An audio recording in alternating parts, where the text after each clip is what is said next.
নমস্কার, সুপ্রভাত সকলকে। আশা করি আপনারা প্রত্যেকে ভালো আছেন। শুভ অক্ষয় তৃতীয়া সকলকে। আমার বড়দের আমার প্রণাম এবং সকলের জন্য শুভ কামনা রইল। আপনাদের আগামী জীবনটা অক্ষয় অমর হোক, আপনাদের কাজে আপনাদের সমৃদ্ধ করুক, আপনাদের কাজ আপনাকে আনন্দ দিক, আর সেই আনন্দটা যাতে অক্ষয় হোক সেইটুকুই প্রার্থনা। আমার তরফ থেকে আমি এইটুকুই বুঝি। নমস্কার, আমি মৌমিতা। আমার নতুন একটি ভিডিওতে আপনাদের প্রত্যেককে স্বাগত জানাই। আশা করি আপনারা প্রত্যেকে ভালো আছেন, সুস্থ আছেন, আনন্দে আছেন আর অবশ্যই পজিটিভ আছেন। তাহলে চলতে থাকুন কিছুটা পথ আমার সঙ্গে। এখন বাজে হচ্ছে প্রায় 11টা। শুভঙ্কর বেরিয়ে গেছে, ওর কাজ আছে। আর প্রতি বছর বাড়িতে অক্ষয় তৃতীয়ার পুজো হয়, তো এবছর খুব মিস করছি। তার কারণ হচ্ছে প্রথমত আজকে বাড়িতে হচ্ছে না, বহু দিন পর বাবাদের দোকানের পুজোটা বাড়িতে হতো। মূলত হচ্ছে দোকানটা নতুনভাবে রিনোভেট হয়েছে, সেইটা হওয়ার পর জন্য মূলত অনেকদিন দোকানে পুজো হয়নি। প্রতি বছর চরণ কাকা পুজো করে, সেটাই আমরা ছোটবেলা আমরা দেখে এসেছি। মূলত বাবার দোকানে হোক বা আমার বাড়িতে যত বছর হয়েছে বিষমশাই আসতো, বাড়িতেই পুজো হতো। তো এবছর চরণ কাকার সময়ের অভাবে বা ব্যস্ততার খাতিরে যাই হোক এবছর পুজোটা করে উঠতে পারিনি। তো প্রত্যেকে টেনশনে পড়ে গিয়েছিল কি হবে, কিভাবে হবে। তো এখন যেহেতু ভাইও বাবার সাথে অফিসে বসছে এবং দেখাশোনা করছে এবং ভাই ভীষণ ইন্টারেস্টেড এই পুজো বিষয়টা, একদম আমার অপোজিট। তো ওরা খুব চিন্তা ভাবনা করে একটা নতুন পদ্ধতিতে এবছর অক্ষয় তৃতীয়ার পুজো হয়েছে এবং আমার ভাই মূলত খুব উৎসাহিত এই পুজোটা নিয়ে। এবং কারণ আমাদের যে আঙ্গিকে পুজো হয়ে এসেছে, যেটা আমরা দেখেছি, যদি আমি এতটা পূজা আচ্ছার ব্যাপারে তৎপর নই কথা বলার জন্য একেবারেই, কিন্তু যেভাবে মূলত দেখে এসেছে একটা চিরাচরিত কিছু আছে। তো আমাদের যেভাবে পুজো হয় সেইটা অনুযায়ী, কিন্তু এবছর উড়িষ্যা থেকে একজন ব্রাহ্মণ এসেছেন, যিনি তাদের মতন করে অক্ষয় তৃতীয়ার পুজো করেছেন এবং সেটা সত্যি অন্য রকমের একটা পুজো। ভাই যখন ফটোগুলো আর ভিডিওগুলো পাঠাচ্ছে, ওর খুব ইচ্ছা আপনাদের সামনে সেই পুজোটা তুলে ধরি। এটা ভাইয়ের প্রতি আমার ভালোবাসা এবং অবশ্যই বাড়িতে যে মিস করছিলাম সেইটা পূরণ করে দিয়েছে ওই ভিডিওর মাধ্যমে। তো সেইটুকু আপনাদের সঙ্গে একটু ভাগ করে নিচ্ছি। এটা একেবারে অন্য ধারার একটি পুজো, হয়তো আপনারা অনেকে এর সাথে পরিচিত, অনেকে পরিচিত নন। সুতরাং একটা ছোট্ট করে অক্ষয় তৃতীয়ার শুভ লগ্নে শুভ পুজো আপনাদের সকলের সামনে একটু ভাগ করে নিচ্ছি। তো জানি আজকে অনেকের বাড়িতেই পুজো হচ্ছে এবং আমিও পুজো হোক না হোক সকাল সকাল স্নানটা সেরে নিয়েছি। আর আমার পুজো তো এই যে ঘরেতে দেখতে পাচ্ছেন কিনা জানি না, তানপুরা হারমোনিয়াম, আমি ওইভাবেই করি। ওইটাই আমার পুজো, ওইটাই আমার মন্ত্র।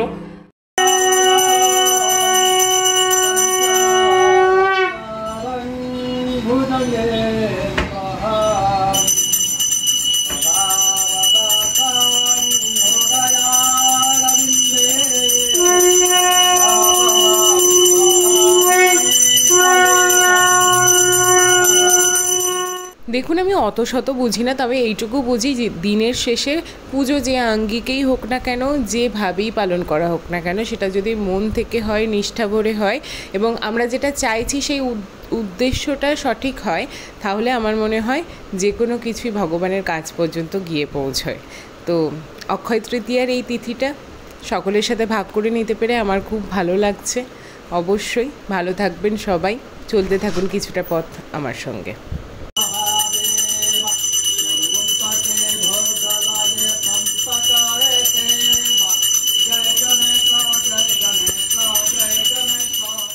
ও বাড়ি গিয়েছিল আর কি, ওর ওখানে একটা কাজ ছিল, ওখান থেকে সারপ্রাইজ একটা দুর্ধর্ষ জিনিস এনেছে। এবছর আমি ভাবছি এটা বাটু মাসি দিয়েছে স্পেশালি, প্রতি বছর আমাকে করে দেয়, এবার আমার ভাগটা তুমিও পাচ্ছ।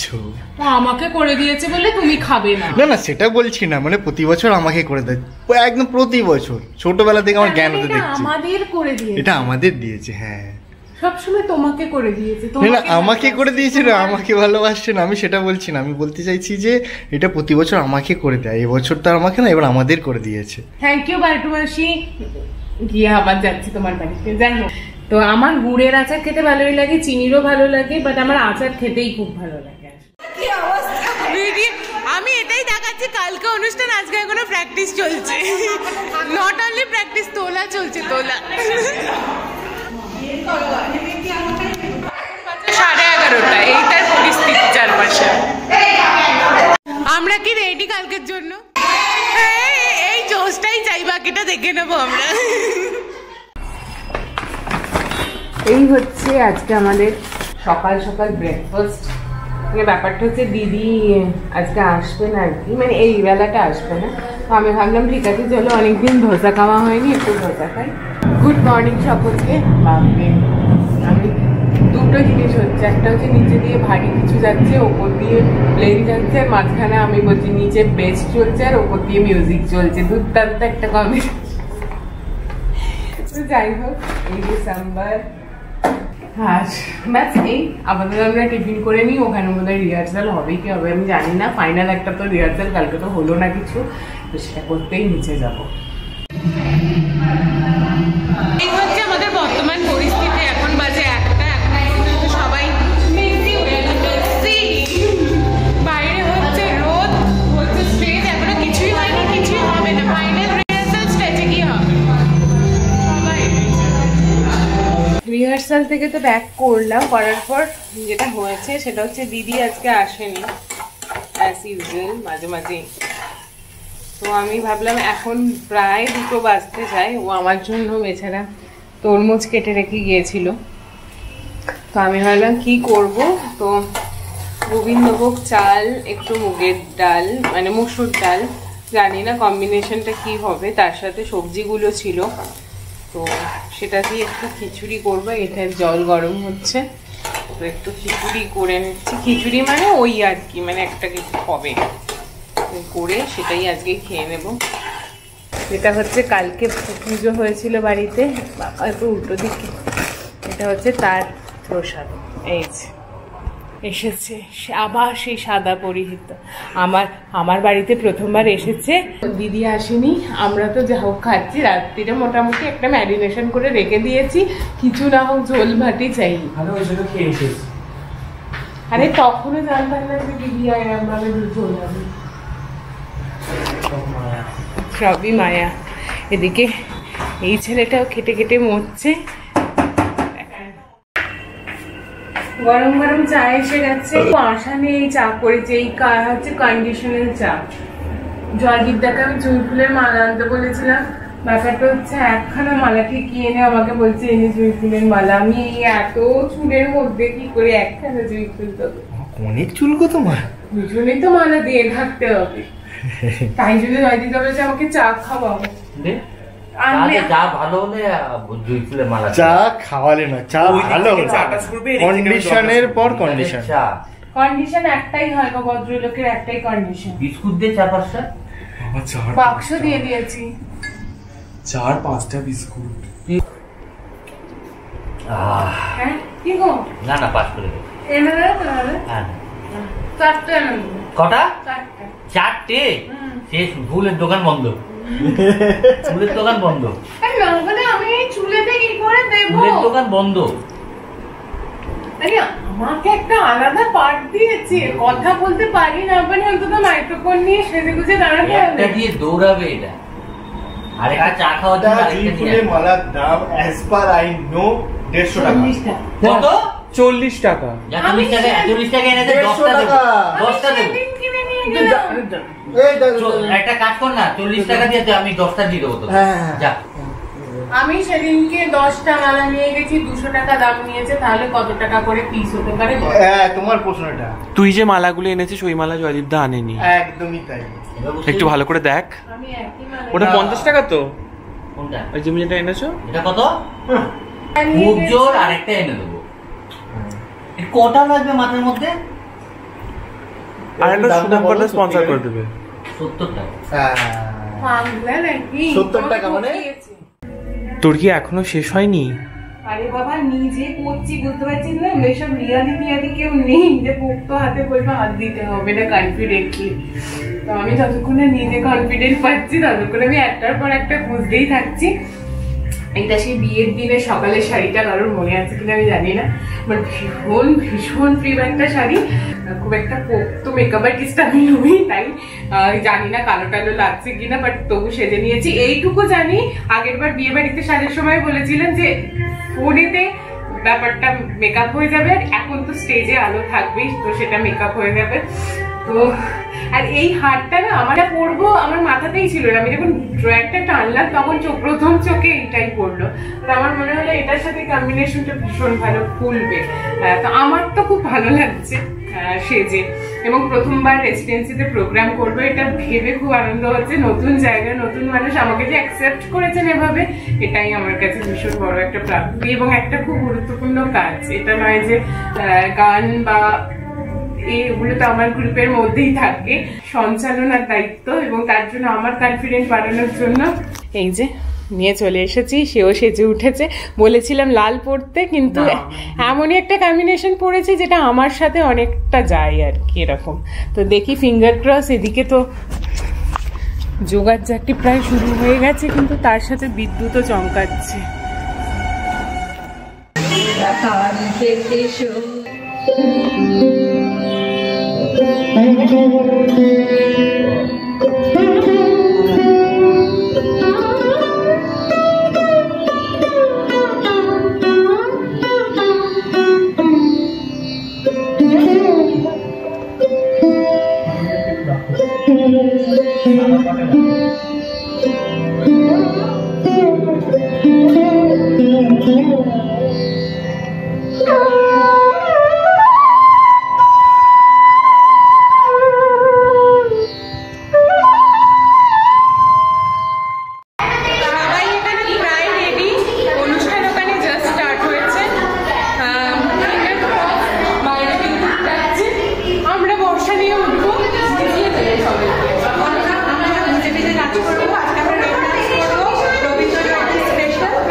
আর আজকের এই সন্ধ্যায় যাকে অবলম্বন করে আমাদের এই ছোট্ট প্রয়াস, তিনিও কিন্তু আমাদের অজান্তেই আমাদের মননে আশ্রয় নিয়েছিলেন সেই ছোট্টবেলা থেকে, এবং এই অবস্থানও আমাদের পরিবারেরই দান। তাই বলা ভালো, রবীন্দ্রনাথ আমাদের উত্তরাধিকার সূত্রে পাওয়া একটি সম্পদ। নমস্কার, আমি মৌমিতা। নমস্কার, আমি অর্পণ। আজকে আমাদের নিবেদনে আপনাদের জন্য রয়েছে আমাদের রবীন্দ্রনাথ, আর এই পুরো ভাবনাটাকে আপনাদের সামনে তুলে ধরার কাজে থাকছি আমরা। এই অংশটুকুর সূত্রধরের ভূমিকায় আপনাদের সামনে বেশ কিছুটা সময় জুড়ে থাকবো আমরা।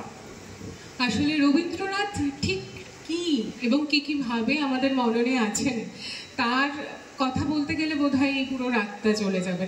তাই আমার মনে হয় এই মুহূর্তে আমার কাছে দুটো লাইন খুব মাথায় আসছে, সেটা দিয়ে একটু ব্যাখ্যা করি। তুমি আমার, তুমি সুখ, তুমি শান্তি, তুমি অমৃত পাথার, তুমি বন্ধু, তুমি নাথ, নিশিদিন তুমি আমার। আমাদের কাছেও রবীন্দ্রনাথ যেমন এক রকমের, ঠিক তেমনি তিনিও তার অসংখ্য ভাবনার নিদর্শন রেখে গেছেন তার সৃষ্টিতে। আমরা তারই কিছু কিছু অংশ ছোঁয়ার চেষ্টা করেছি আজকে।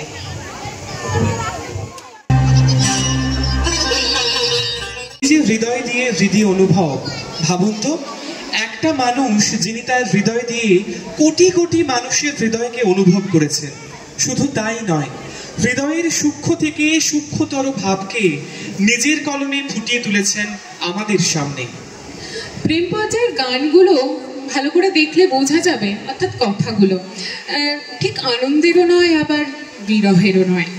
আসলে রবি ঠাকুর তো মূলত প্রেমের ঠাকুর। মানুষে মানুষে শুধু প্রেম নয়, দেশ, সুর, ছন্দ, সংস্কৃতি সবকিছুতেই তিনি দিয়ে গেছেন অপরিসীম প্রেম। একটু আগেই ভানু সিংহের পদাবলিতে আমরা প্রকৃতি ও মানব প্রেমের এক অদ্ভুত মিলন দেখেছি।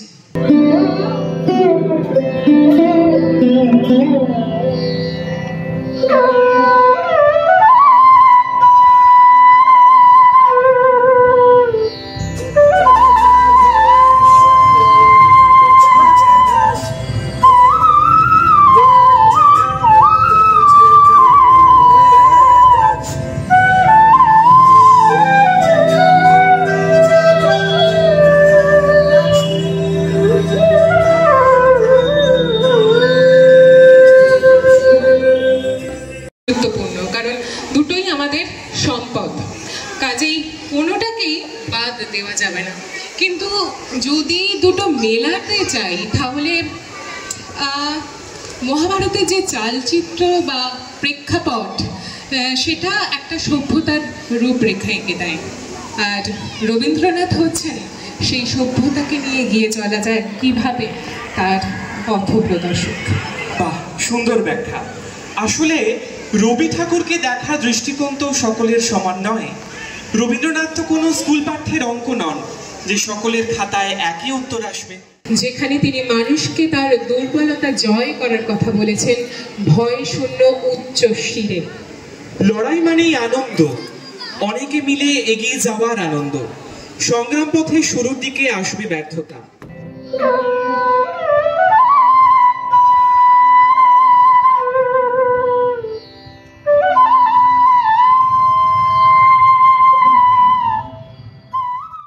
আজকে আমাদের সন্ধ্যাবেলার মানে রাত্রেবেলার স্পেশাল আইটেম হচ্ছে ফ্রাইড রাইস, আর এখানে হচ্ছে চিকেন। লালালা, অনুষ্ঠান কেমন হয়েছে? আমার ফেভারিট খাবার। অনুষ্ঠান তো দুর্দান্ত। আরে যেটা ভালো তো ভালোই তো বলবো, আমি কি বানিয়ে কিছু বলবো নাকি যেটা এটা ওই হলে ভালো তো ওই হলে ভালো তো, সবটাই আমার খুব ভালো। পাখা চলছে, একটু জোরে বলো। মানে বিভৎস সুন্দর দুর্দান্ত অসাধারণ। অনুষ্ঠান এখনো চলছে এবং অনুষ্ঠান এখনো বেশ অনেকটা লম্বা পথ, একটা একদম নিজের ধারার বাইরে গিয়ে, কারণ সঞ্চালনার বিষয়টা আমি খুবই কম করেছি। তো নতুন মানুষরা অনেক ভরসা করে আমার হাতে দায়িত্বটা দিয়েছিলেন। ফিঙ্গার ক্রস আমি আমার মতন করে চেষ্টা করেছি এবং আমার কথার জন্য অর্পণ একবারে ছুটে চলে এসেছে। তো ওর ওই সাপোর্টটা আমার ওই মঞ্চে খুব দরকার ছিল। তো এভাবেই হয়তো একে অপরের সাথে বেঁধে বেঁধে আমরা পথ চলতে থাকবো আগামীতেও। আর আপনাদেরকে অনেক অনেক ধন্যবাদ আমাদের সাথে এভাবে পথ চলার জন্য। আপাতত ভিডিওটা আজকে এখানে শেষ করছি। ভালো থাকবেন সবাই, সুস্থ থাকবেন, আনন্দে থাকবেন, মন খুলে মিলেমিশে থাকবেন, সকলকে নিয়ে বেঁধে বেঁধে থাকবেন, কারণ এর পরের মুহূর্ত আমাদের কাছে অজানা, কারণ প্রতিটা আগামীকালই অজানা। টাটা, শুভরাত্রি।